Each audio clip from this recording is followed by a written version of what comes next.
This presentation is an excerpt from First Long Island's 2021 Training Day for First LEGO League coaches. This was recorded on January 10, 2021.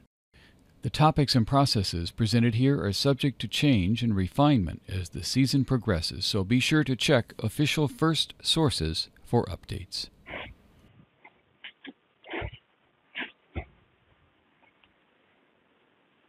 Hello everyone, Troy Douglas here. I'm the regional head referee for First LEGO League Challenge here on Long Island. I just wanted to welcome you all to the 2020-2021 replay competition season. I hope you're all as excited about this year's challenge as I am. I know these times are very challenging, but I know that every one of you is overcoming your challenges in different ways to become game changers. So with that said, we're just going to go over each of the missions and go over some of the nuances about each of the models and as well as the rules. Mission 1, Innovation Project. The goal of this mission is to design a model using at least 2 white Lego pieces. It measures at least 4 Lego studs in at least one direction, and has any part of it touching either the replay logo or the gray area around the bench. So either something like this would score, something like this would score. Now the area for that is also defined by the white border, so this would also score.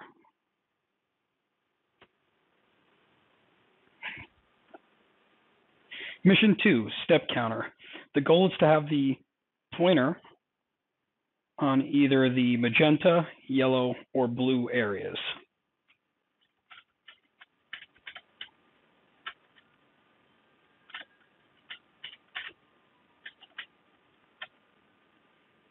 Please note that it does not just smoothly go in if you push it too fast, so you may think that your model is built wrong. It's actually not. Mission 3, Slide. There are 4 scoring conditions for this mission. One is 1 frame off, 2 frames off, 1 frame in home, and then 1 frame completely supported by the heavy tire without touching anything else. Please note that for this mission, if you do manage to break the person off of the frame, that does not count unless you get both pieces back. Mission 4, Bench. There's 3 scoring conditions for this mission.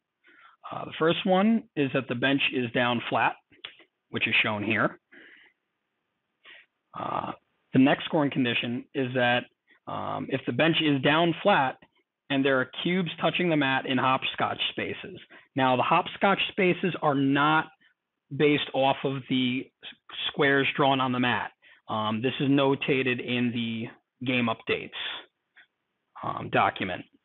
The hopscotch spaces are the square holes in the frame that you see here. So there's a total of 4 hopscotch positions.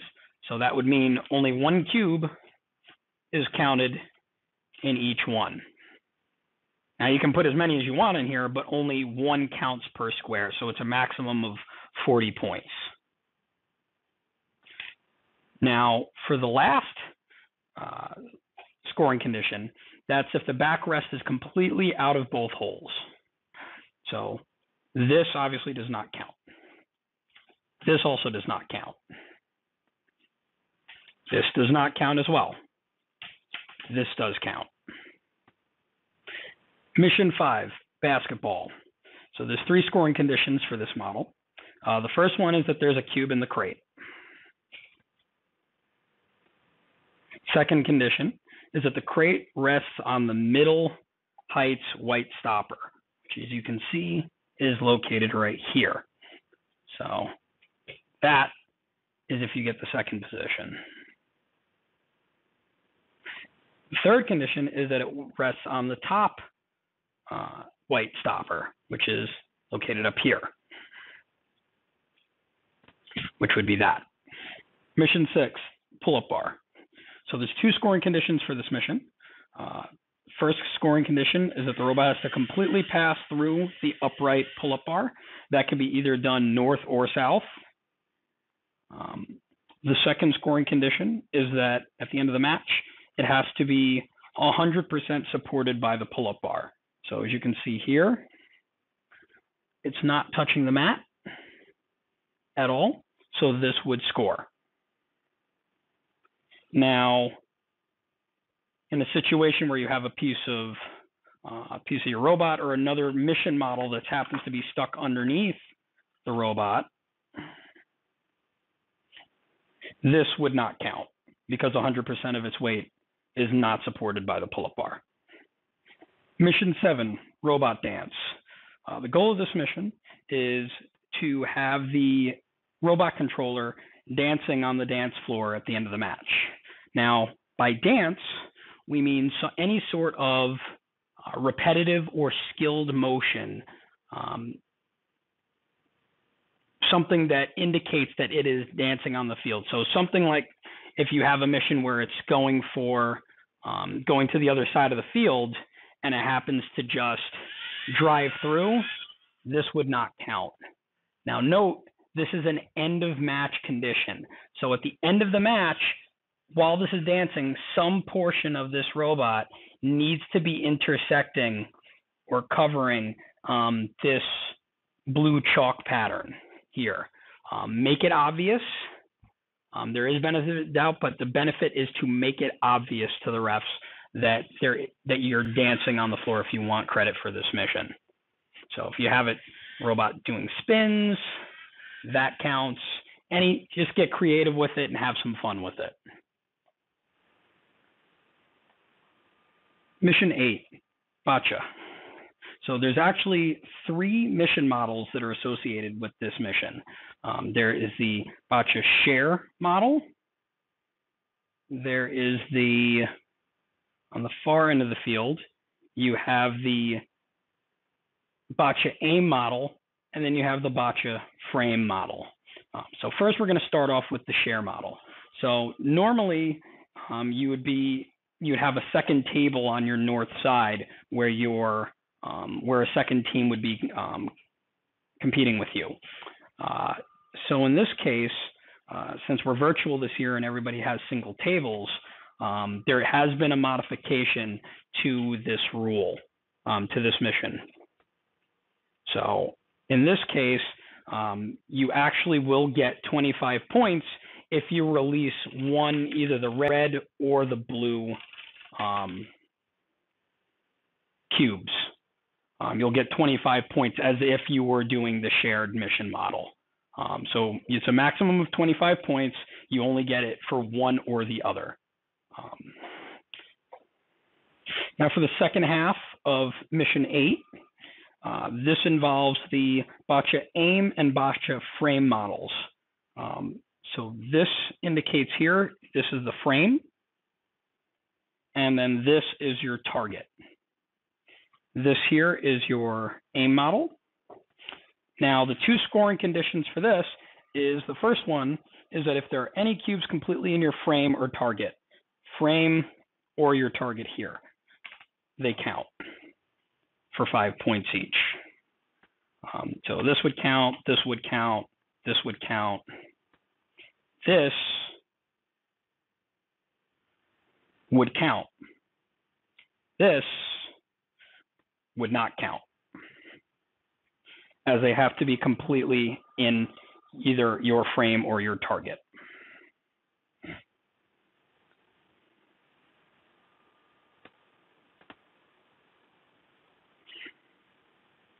The second scoring condition is that there is at least 1 yellow cube completely in your target.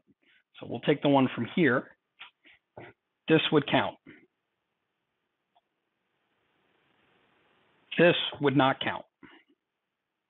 Now, please note that yes, while there is a yellow cube that starts on the aim model, you do not need to use the aim model to dispense the cube, according to the updates. You can choose to if you want to. You do not have to. But however it is done, it needs to be autonomous and done by the robot. Mission 9, tire flip. Now there are 3 scoring conditions for this mission. The first one is that the light blue tread tire is white center up. See, like this. Second scoring condition is if the heavy black tread tire is white side up. Now, the third scoring condition is that both tires are white center side up, and they're both completely in the large black target circle. So this would count in the third scoring condition. This would not. Now, there is one stipulation that for this mission, they have to be completely resting on the mat. So if your robot ends the match and it's something like this, you would get the points for this tire, for the large tire. You would not get the points for the light blue tire, and you would not get the points for the target circle. Please note again that this is determined at the end of the match. So you have an ability that if you do this halfway through the match and you end up knocking one of these tires out, it no longer counts. Mission 10, cell phone. This is a pretty straightforward one. The only scoring condition is that the cell phone is white side up at the end of the match and only resting on the mat. So this would count. This, however, see if I can do this, would not count. Mission 11, treadmill. For this mission, there's one scoring condition. However, there is a note that they explicitly mention how you have to trigger this mission in order for it to score. The pointer must be moved to one of these colored positions, and each of these colors indicates a certain point value. As you go further along, you increase the number of points that you get. So that must be only done using the rollers.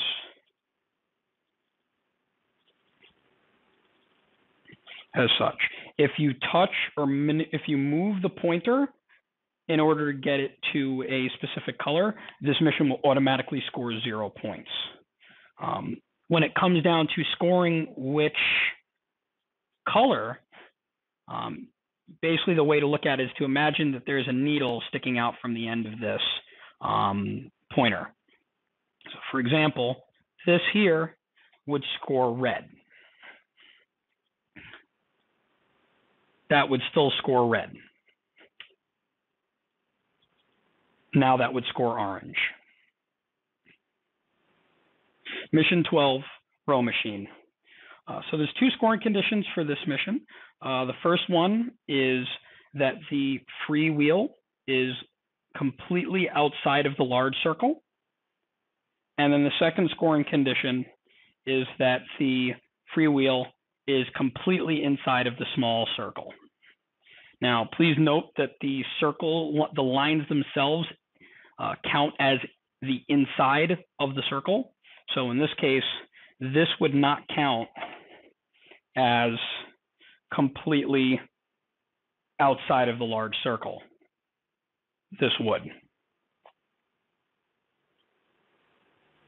Mission 13, weight machine. So prior to the match, the team is by hand going to set the position of your lever. So in this case, you're reading from this side here, from the east side of the center support bar. So here you have yellow, then you have magenta, then you have blue. Now, during the match, the robot is going to move the lever arm such that this yellow stopper here drops down. So the scoring condition is that the yellow stopper is down and supporting the lever arm, and then based on what color is visible on this side of the center support, that indicates how many points you get. So in this case, it would be blue. In this case, it would be magenta. In this case, it would be yellow.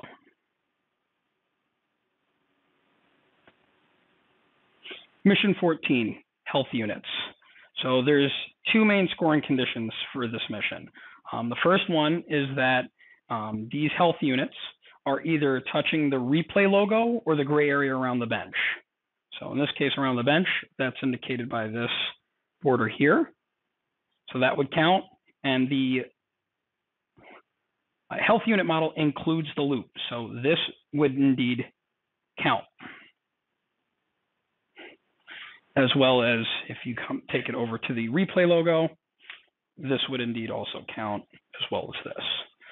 Now the second scoring position is if it is hooked over the top support on the pull-up bar, these little pegs here, and not touching any equipment. So if your robot comes at the end of the match and you have it hanging and it flips up and it decides to do something like this and it's supporting it, this would not count.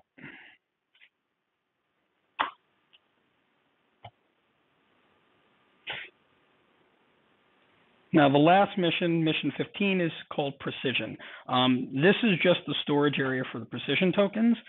Please make sure when you're setting up your field to include these in this position so that you don't get used to using this area for mission-related activities. As you have an interruption or something that would constitute losing a precision token, they're then removed from this location on the field and removed out of play. The number that you have left at the end of the match indicates how many points you will receive for this mission. This presentation is an excerpt from First Long Island's 2021 Training Day for First LEGO League coaches. This was recorded on January 10th, 2021. The topics and processes presented here are subject to change and refinement as the season progresses, so be sure to check official FIRST sources for updates.